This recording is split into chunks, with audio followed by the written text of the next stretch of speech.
வணக்கம். பவள கரணம் அவங்க பார்த்தீங்க அப்படின்னா, அவங்களுடைய கரணநாதன் வந்து புலி.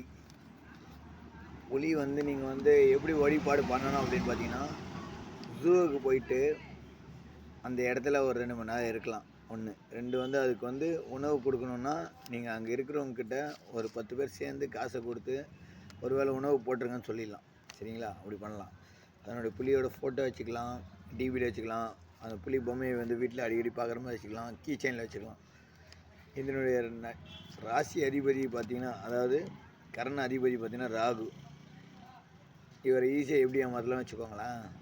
ராகு காலத்தில் வந்து பார்த்திங்கன்னா ஒரு உளுத்தம் வடை கொஞ்சம் படைச்சிட்டு நவகிரகத்தில் வந்து ராகு படைச்சி அதை வந்து சின்ன குழந்தைங்களுக்கு கொடுத்தா அது மகிழ்ச்சி ஆகிடுவார். நீங்கள் வணங்க வேண்டிய தெய்வம் வந்து ஐயப்பன் அல்லது ஸ்ரீமுஷ்ணம் கோயிலில் இருக்க சிவன்.